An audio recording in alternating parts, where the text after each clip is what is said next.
it's too late now. My days are hours and I don't know how, but I believe the great is still yet to come.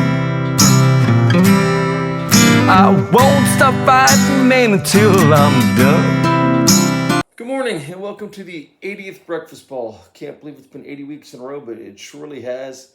And thank you guys. If you like what we're doing, please smash that subscribe button. Really happy that you guys are, continuing to follow the program. Again, if you write "I love the breakfast ball" in the comment section, you are eligible to win a Starbucks gift card. So keep commenting. Today's episode of the 80th Breakfast Ball is why people cheat at golf. Or actually, you know what, at a lot of things in life, but golf for sure. I've noticed, I came to an epiphany lately, working with a lot of young students. I guess something good that came out of COVID is a lot more people were playing golf, because it was the first thing that opened up after the pandemic. So we got a lot of influx of new players. But teaching a lot, running leagues, watching college, high school, the amount of people that are shaving strokes when they're playing right now is alarming. Like, if you play for my college team and you're a cheater, first of all, the word spreads quickly. Like, even if you don't know it, the word spreads quickly around everybody. Hey, so and so cheats. If you think you're kidding anybody, like Jack Nicklaus said in the Spirit of the Game video years ago, said, if you do win by cheating, it's a shallow victory. Only you know if you've done it correctly.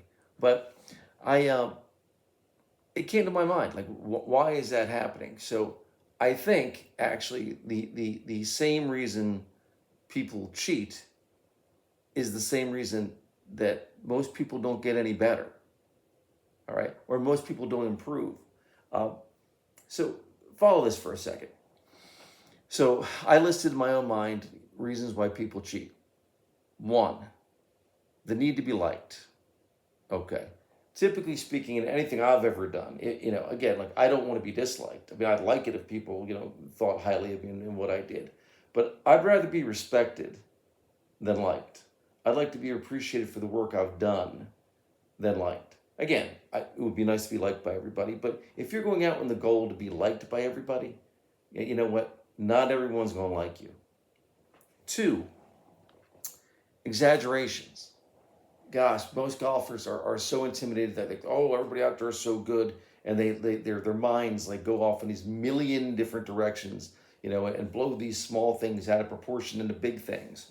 Again, you can use it in life. The second you start doing that, then your mind starts wandering and racing, and guess what? It's detrimental to your growth. 3, selecting comfort over growth. The Peter principle, whatever you want to call it. People don't like to put themselves in uncomfortable positions. So when they reach a level of somewhat of competency, they stop. They go into their shell, and that's where they stop. The only way, folks, and I tell you this each and every single stinking week, the only way you're going to grow is put yourself in uncomfortable positions. And if you're not willing to do that, guess what? You're not going to get better at golf, and you're not going to get better at life. And the last is assumptions, which I kind of put with exaggerations. Is people, they assume, well, everybody's good, or no one's going to like me, or no one's going to ask me to play, or no one's going to ask me to come back, or no one's going to ask me to play this certain club or do this. Guess what, folks? A, who cares? And B, you know what? That's typically not the way it works. If people want to be your friend, they're going to be your friend. If people respect you, they're going to respect you. You cannot walk around all day long saying, I hope someone likes me. And again, if you're cheating in golf right now, or cheating anything, taxes, whatever you're cheating on, right? Know this. People know. You're not fooling anybody, folks. You're not fooling anybody. So here are my solutions, or my temporary solutions for this week. Number 1, right? If you want to get better at something, don't procrastinate. Act now, right? There's never, you've probably heard this a lot, there's never a great time to start. I'm going to, buy this, when I have this much money, or I'm going to do this. I love what Les Brown basically said. And he said, I don't have a money problem. I have a cash flow problem. You know, don't tell me or Kiyosaki, don't tell me that I can't afford something. Tell me, what do I have to do to afford something? Okay? Act now. If you're going to get better, you better start today. 2, be the best version of yourself. Competing with other people, again, I love what Nicholas said. Competing with other people sometimes this doesn't work for a lot of people.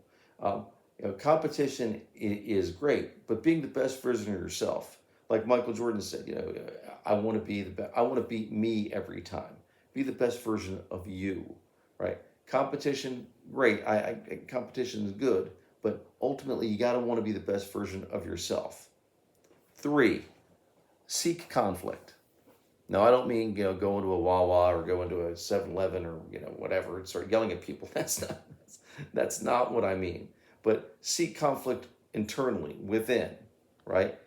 Because if you don't try to push yourself beyond your markers, you're never going to get better. I always try, and I find myself in ruts like everybody else does. But I try to push myself into a different area of where I'm not comfortable. I try, and that's the only way you're going to emerge on the other side with any kind of growth. And then 4, leave the past behind. Easier said than done. But if you've had experience, I don't know, in anything, finance, a relationship, golf, an instrument, and it didn't go the way you wanted it to go, and you quit. Like I always say, quitting's easy, right? Anybody can quit. It's the easiest thing in the world to do. Fighting through is infinitely harder. So, don't let whatever happened to you in the past linger into your future, right? Take what you want, make an assignment to yourself and push forward through it. And if you fail, guess what? Everybody fails, right? There's been nobody out there who succeeds at everything that they do. And again, we talk about, look at the Jordan stats, Gretzky stats, whoever you want to look at. We talked about it last week. Hey, newsflash, you're going to fail, okay? But the only way you're going to get to where you need to be is push through. So anyway, if you're one of those people out there that, especially young people that take lessons with us or we talk to, I do a lot of motivational stuff with these guys too. You're not fooling anybody. If you're cheating, take your number, take your medicine, go forward.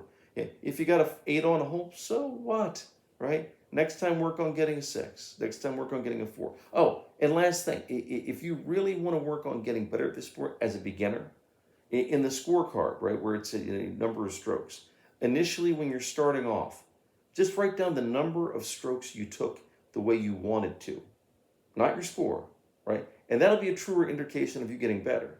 Because, you could top a shot, hit a rock, pop up, hit a sprinkler head, and the ball goes in the hole. That doesn't mean it was a good shot, right? That's just rub of the green. That's just luck.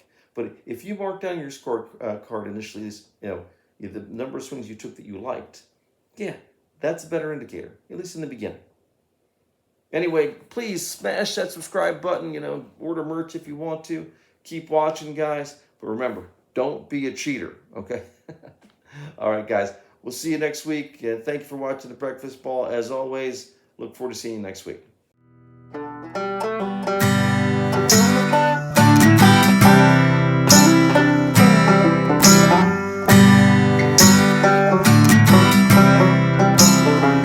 Glass of bourbon,